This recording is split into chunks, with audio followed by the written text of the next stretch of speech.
नमस्कार दोस्तों, आपका स्वागत है आपके अपने YouTube चैनल खाओ बनाओ किचन में। आज मैं शेयर करने वाली हूँ साबूदाना के नमकीन की रेसिपी। चाहे व्रत हो या न हो, आप इसे कभी भी बनाकर एंजॉय कर सकते हैं। एकदम क्रिस्पी, एक एक दाना खिला हुआ, बिल्कुल ही अलग अलग मोतियों जैसा साबूदाना की नमकीन खाना तो सभी को पसंद होता है। अक्सर साबूदाना अंदर तक पकता नहीं है और आपस में चिपक जाता है।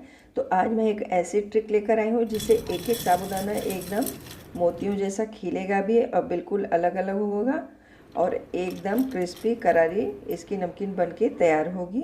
तो चलिए हम इसे बनाते हैं। तो साबूदाना की नमकीन बनाने के लिए लोग अक्सर बड़ा वाला साबूदाना लेते हैं, लेकिन हमने नॉर्मल वाला लिया है जो कि सभी के घर में ईजिली होता है।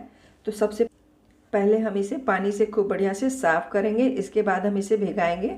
आप देख सकते हैं कि इसके अंदर जो सफ़ेद वाला पाउडर है इसे हम बिल्कुल ही धुल करके एकदम से बढ़िया से निकाल देंगे और फिर इसे हम फूलने के लिए रखेंगे। तो हम इसके अंदर उतना ही पानी रखेंगे जितना कि साबूदाना है, उतना ही पानी रखेंगे जिससे ये काफ़ी अच्छे से फूल सके। एकदम से फूलने के बाद गिलगिला सा न हो। अगर गिलगिला सा हो जाएगा तो इसकी नमकीन बढ़िया नहीं होगी। तो पानी नाप के ही रखें, जितना साबूदाना जिस कटोरी से नापें उसी कटोरी से पानी भी नाप के डालें। तो अब हमने इसे एक साइड में रख दिया फूलने के लिए। दूसरी ओर हमने अपनी आंच पे एक कढ़ाई चढ़ा के उसके अंदर 1 चम्मच देसी घी डाला है और साथ ही में 1 कटोरी मखाना को डाल के हम इसे रोस्ट करेंगे। तो मखाने को हम गुलाबी होने तक ही भूनेंगे। तो ये काफ़ी अच्छे से गुलाबी हो गया। अब हम इसे एक प्लेट में निकाल लेंगे। मखाने को भूनने के बाद हम मूंगफली को फ्राई करेंगे। तो इसके लिए हमने अपनी आंच पे तेल चढ़ाया हुआ है और तेल को हमने धीमी आंच में गर्म किया हुआ है, क्योंकि मूंगफली चटकने लगती है और बाहर की ओर आने लगती है।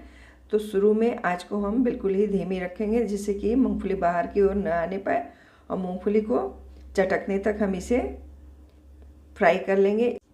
तो साबूदाने की नमकीन के अंदर आप अपनी मनपसंद का कोई भी ड्राई फ्रूट फ्राई करके डाल सकते हैं, जैसे काजू, किशमिश, मखाना, कुछ भी डाल सकते हैं। तो हमने मूंगफली भी अच्छे से फ्राई कर लिया हुआ है। अब मूंगफली को भी हम बाहर निकाल के उसी प्लेट में रख देंगे जिसमें कि हमने मखाना निकाला हुआ है। तो सारी चीज़ें तैयार करने के बाद हम एक थाली में डालते जाएंगे, क्योंकि हमने मिक्स ही करना है।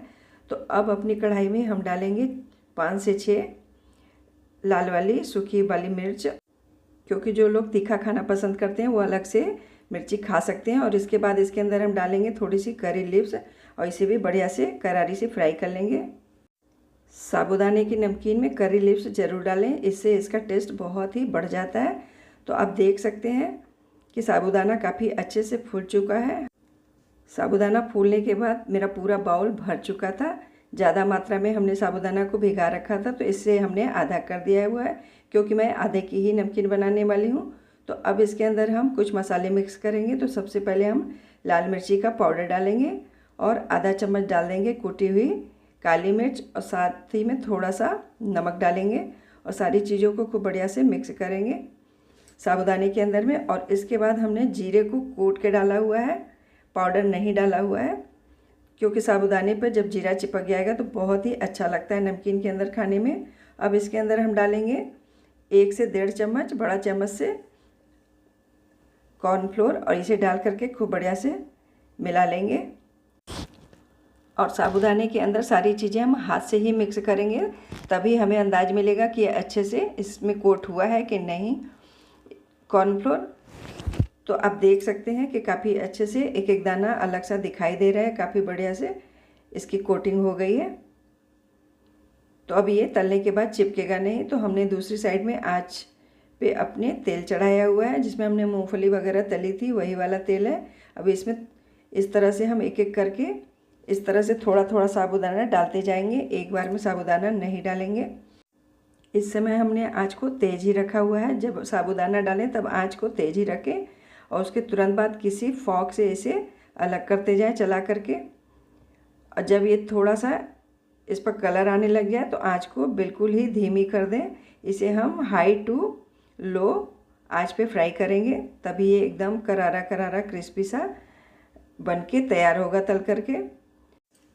आप देखेंगे कि धीमी आंच पे ये ज्यों ज्यों पकता जाएगा इसका कलर बदलता जाएगा और साथ ही में ये अलग होता जाएगा। इसे हम कड़छी से तोड़ते जाएंगे। तो आप ये ना सोचें कि ये चिपक गया है, इसे करछी से तोड़ते जाएं, ये एकदम मोतियों की तरह से इसका एक एक दाना एकदम से अलग सा होगा।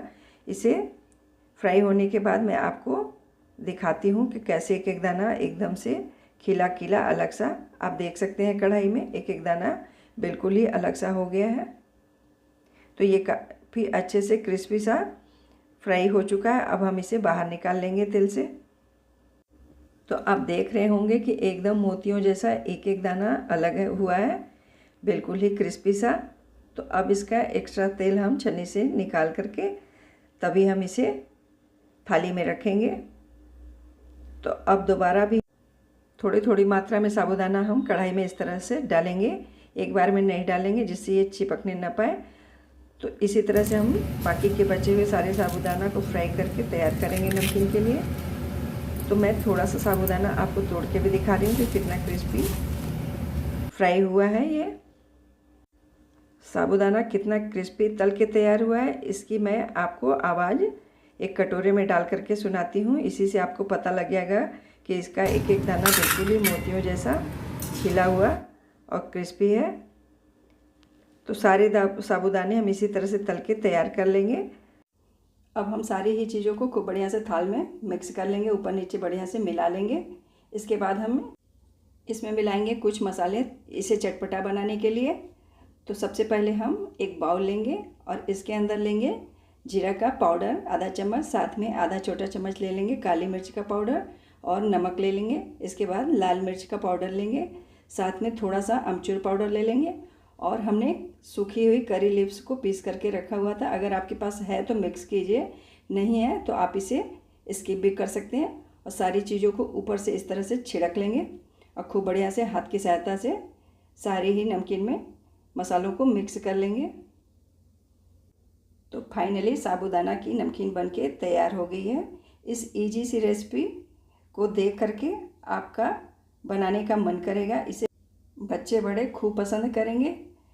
तो इसे आप चाहे तो व्रत के समय में बनाएं या फिर बिना व्रत के ही जब भी इच्छा हो आप इसे बना करके एंजॉय कर सकते हैं। अगर आप व्रत में बना रहे हैं तो सेंधा नमक इस्तेमाल करें, अगर सादे दिनों में बना रहे हैं तो इसमें सादा वाला नमक इस्तेमाल करके इसे बना सकते हैं। तो देखा आपने कितनी बढ़िया सी साबूदाना की नमकीन बनके तैयार है। इसे बना करके आप महीनों रख करके खा सकते हैं। इसे किसी एयर टाइट जार में रख करके आप महीनों इसे इस्तेमाल कर सकते हैं।